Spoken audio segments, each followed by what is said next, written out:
बिस्मिल्लाहिर्रहमानिर्रहीम। अस्सलाम वालेकुम दोस्तों, नई वीडियो में खुश आमदेद। दोस्तों, इलेक्शन कमीशन ने जानिबदारी की इंतहा कर दी। हुकूमती इशारों पर इत्तेहादियों के लिए आखिरी पत्ता खेलने का भी फैसला कर लिया। फॉरेन फंडिंग केस का आज बड़ा फैसला करने का ऐलान कर दिया गया। क्या कप्तान की पार्टी पर पाबंदियां लगेंगी या इमरान खान सुरखरू होंगे? अहम तरीन तफसीलात सामने आ गई हैं। वीडियो की तफसील में जाने से पहले आप देख रहे हैं हकीकत की दुनिया डॉक्टर अली के साथ। हमारा चैनल सब्सक्राइब करके घंटी के निशान को दबाना मत भूलिएगा। इस वीडियो को ज्यादा से ज्यादा फेसबुक, व्हाट्सएप और सोशल मीडिया पर शेयर जरूर करें।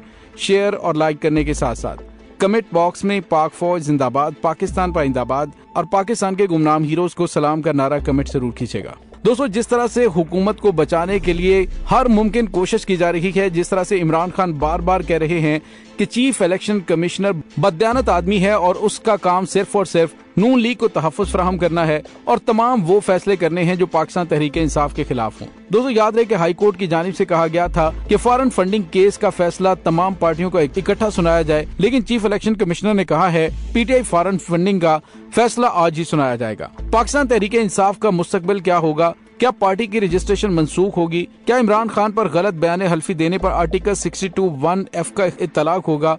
क्या फौजदारी मुकदमात कायम किए जाएंगे या फिर पार्टी को क्लीन चिट मिलेगी? इलेक्शन कमीशन ऑफ पाकिस्तान आज सुबह 10 बजे फैसला सुनाएगा।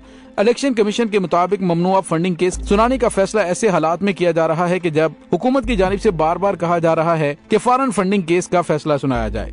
दोस्तों, इलेक्शन कमीशन ने ममनुआ फंडिंग केस का फैसला सुनाने के लिए काज लिस्ट जारी कर दी है।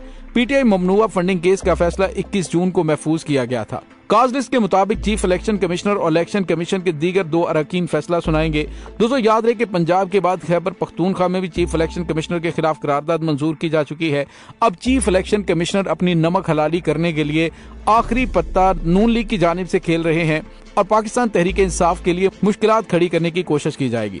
दोस्तों, यहाँ पे आपको ये बताते चलें कि 14 नवंबर 2014 को पीटीआई के बानी रुकन अकबर एस बाबर की जानिब से इलेक्शन कमीशन में ये केस दायर किया गया था, जिसकी 8 साल तवील समाअत में पीटीआई ने 30 मरतबा इल्तवा मांगा और पीटीआई ने 6 मरतबा केस के नाकाबिले समाअत होने या इलेक्शन कमीशन के दायरे इख्तियार से बाहर होने की दरखास्तें भी दायर की। ताहम 21 जून 2022 को इस केस का फैसला महफूज कर लिया गया था। इलेक्शन कमीशन ने 21 बार पीटीआई को दस्तावेजात और माली रिकॉर्ड फराहम करने की हदायत की थी। फंडिंग केस के लिए पीटीआई ने 9 वकील तब्दील किए, जबकि इलेक्शन कमीशन ने पीटीआई फंडिंग की जांच पड़ताल के लिए मार्च 2018 में स्क्रूटनी कमेटी कायम की थी। स्क्रूटनी कमेटी के 95 इजलास हुए, जिनमें से 24 बार पीटीआई ने इल्तवा मांगा, जबकि पीटीआई ने दरखास्त गुजार की कमेटी में मौजूदगी के खिलाफ 4 दरखास्तें दायर की और स्क्रूटनी कमेटी ने 20 बार ऑर्डर जारी किए कि पीटीआई मुतलका दस्तावेजात फराहम करे। दोस्तों, यहाँ पे आपको ये बताते चले कि पीटीआई के लीडर हों या हुकूमती तर्जुमान, इस वक्त सबकी जुबानों पर एक ही मुतालबा कि इलेक्शन कमीशन फौरी तौर पर पीटीआई के फॉरेन फंडिंग केस का फैसला सुनाए, जो 8 साल तहकीकात के बाद इसी साल महफूज किया गया। हैरानकुन बात यह है कि जिस वक्त पंजाब के ज़िमनी इंतखाबात में फतह हासिल करने के बाद तहरीक इंसाफ हुकूमत बनाने की पोजीशन में आई, हुकूमती इत्तेहाद के सभी लीडरान इन दीगर मसाइल को छोड़ छाड़ कर फॉरेन फंडिंग केस के पीछे पड़ गए और इलेक्शन कमीशन पर दबाव डालने लगे कि इस केस का फैसला सुनाया जाए। एंड इसी वक्त बरतानवी जरीदे में तहरीक इंसाफ के चेयरमैन इमरान खान के हवाले से एक तफसीली रिपोर्ट शाया होती है, जिसमें तकरीबन 10 साल पुराने एक मुद्दे को उठाकर हुकूमती बयानिए को कुमक मुहैया की जाती है। फाइनेंशियल टाइम्स की रिपोर्ट में तहरीक इंसाफ की जिस फॉरेन फंडिंग के हवाले से जिस आरिफ नकवी का जिक्र किया जा रहा है, क्या ही अच्छा होता कि जहां से उस अखबार को मवाद मुहैया किया गया उसके बारे में भी तफसीली जिक्र कर दिया जाता, ताकि वो लोग भी आसानी से उसे समझ जाते जिन्हें आरिफ नकवी से ममनुआ फॉरेन फंडिंग करने वालों के इस्माए गिरामी का अभी तक पता नहीं चल रहा। फाइनेंशियल टाइम्स से लिखवाई गई स्टोरी के मुताबिक आरिफ नकवी ने तहरीक इंसाफ को 21 लाख यानी कि $2.1 मिलियन की फंडिंग की। उसी रिपोर्ट में यह भी लिखा है कि 2018 में आरिफ नकवी के इब्राज ग्रुप ने 2 करोड़ यानी $20 मिलियन बतौर रिश्वत मुस्लिम लीग नवाज के रहनुमाओं नवाज और शहबाज को अदा किए थे। हैरानकुन बात यह है कि जब इस रिपोर्ट की बुनियाद पर इमरान खान पर तनकीद की जाती है तो $2 मिलियन की बात की जाती है, लेकिन उससे 10 गुना ज्यादा $20 मिलियन वाले हिस्से को फरामोश कर दिया जाता है। उन $20 मिलियन की बात ही नहीं की जाती। उन्हीं आरिफ नकवी साहब ने पीपल्स पार्टी के लिए भी फंड रेजिंग की थी। उस जमात को भी फॉरेन फंडिंग मसूल हुई थी, मगर उसका हवाला भी जुबान पर लाने से सब कतरा रहे हैं। दोस्तों, यहाँ पे वाज़ेह है कि चीफ इलेक्शन कमिश्नर और इलेक्शन कमीशन ये वाज़ेह कर चुके हैं कि पीटीआई का केस फॉरेन फंडिंग नहीं, ममनुआ फंडिंग के हवाले से है। कुछ देर के लिए फॉरेन फंडिंग और फाइनेंशियल टाइम्स की स्टोरी को आप यहाँ पे छोड़ें। इस वक्त इमरान खान का मुकाबला उन दो जमातों से है जो गुज़िश्ता 30 वर्षों से एक दूसरे के खिलाफ जाली खतूत और तस्वीरें मार्केट में लाती रही हैं।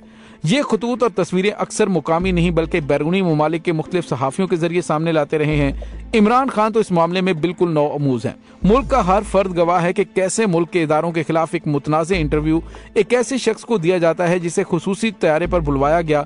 2 दिन बाद उसी इंटरव्यू को इंटरनेशनल अदालत में चल रहे कुलभूषण यादव केस में भारत की तरफ से बतौर सबूत पेश किया जाता है। इंटरनेशनल मीडिया में पाकिस्तान के सियासतदानों के हवाले से क्या कुछ शाया हो चुका है ये किसी से पोशीदा नहीं। एक दूसरे के साथ इत्तेहाद करके ये पार्टियां अब 2 आतशा हो चुकी हैं, क्योंकि एक जानिब पीपल्स पार्टी के हुसैन हक्कानी और दूसरी तरफ लंदन में मुकीम नवाज शरीफ के कुछ नवाजे गए अफराद इमरान खान पर हमलावर हैं।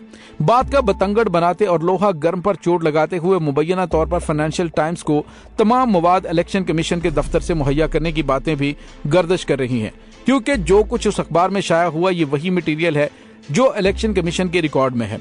बाज़ हलकों की जानिब से दावा किया जा रहा है कि मुबैना तौर पर एक मुशीर साहब ने, जिनका शोबा सहाफ़त से वास्ता रहा है, ये मवाद फाइनेंशियल टाइम्स के रिपोर्टर को मुहैया किया गया।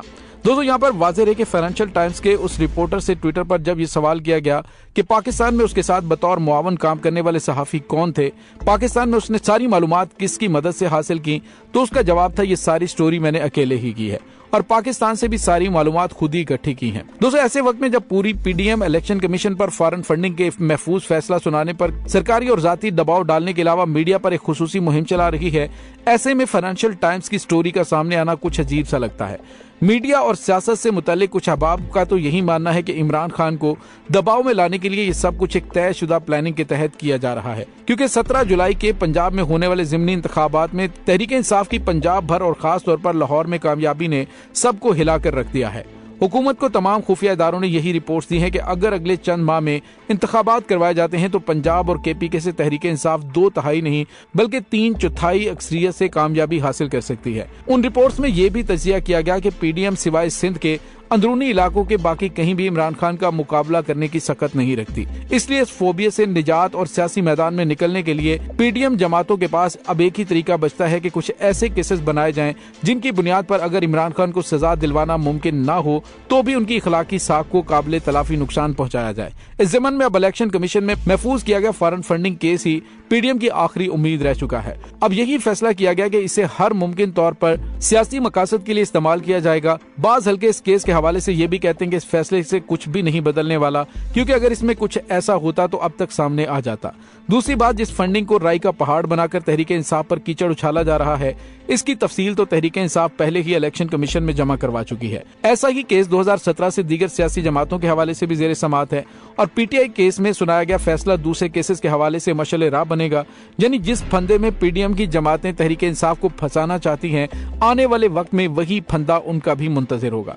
पीपल्स पार्टी और मुस्लिम लीग नवाज से बेहतर कौन जानता है कि जब सियासी मैदान में ये दोनों जमातें ही एक दूसरे के मद्दे मुकाबिल हुआ करती थी तो अंदरूने मुल्क और बैरूने मुल्क एक दूसरे के खिलाफ किस किस्म की कहानियां शाया करवाई जाती थीं। कहा जाता है कि उस वक्त एक जानिब हुसैन हक्कानी तो दूसरी जानिब मुशाहिद हुसैन सैयद अपने ताल्लुकात बुरुएकार लाया करते थे और उस सिलसिले में सवाबदीदी फंड्स के अरबों रुपए बेदरेग इस्तेमाल किए जाते थे। ऐसी बेशुमार कहानियां अब तक सामने आ चुकी हैं। उस वक्त के अखबारात का रिकॉर्ड देखकर कोई भी बाखबर शहरी अंदाजा कर सकता है कि उन कहानियों के शाया होने के बाद ये दोनों जमातें कैसे एक दूसरे पर लठ लेकर पल पड़ती थी। पीटीआई के फॉरेन फंडिंग केस पर ताबड़तोड़ हमले करने वालों की 8 वर्ष से केस लटकाने की बात सुनने के बाद कोई उनसे पूछे कि जनाब अभी कल ही अदालत में फर्द जुर्म के लिए पेश होने से बचने के लिए आपके वकला की जानिब से ये कहते हुए हाजिरी से इस्तिस्ना लिया गया कि कमर में दर्द है इसलिए चला नहीं जा रहा। जिन साहब से दर्द की वजह से चला नहीं जा रहा, चंद दिन पहले तक वो पंजाब की जमामे कार अपने हाथ में थामे हुए थे, उनके वालिद मोहतरम कौमी मसरूफियात के बायस अदालत में पेश होने से कासिर हैं।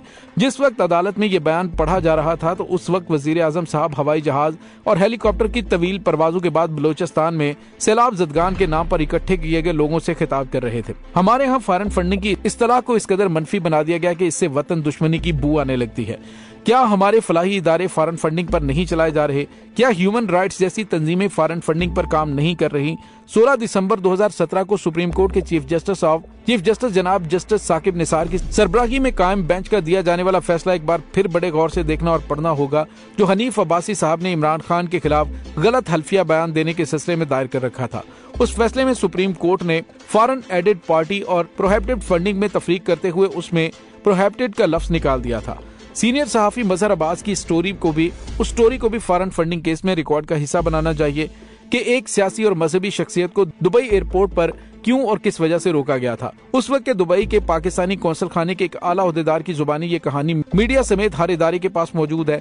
मोहतरमा बेनजीर भुट्टो की वो वीडियो भी इलेक्शन कमीशन के सामने रखी जाए, जिसमें वो फरमा रही थी कि उनकी हुकूमत के खिलाफ अदम एतमाद की तहरीक लाने में मियां नवाज शरीफ को उसामा बिन लादेन ने $10 मिलियन दिए थे। दोस्तों याद रहे कि वो असगर खान केस और उसमें मियां साहब का ये एतराफ नुमा बयान भी कि अगर किसी से पैसे लेना साबित हो जाए तो वो वापस करने को तैयार है।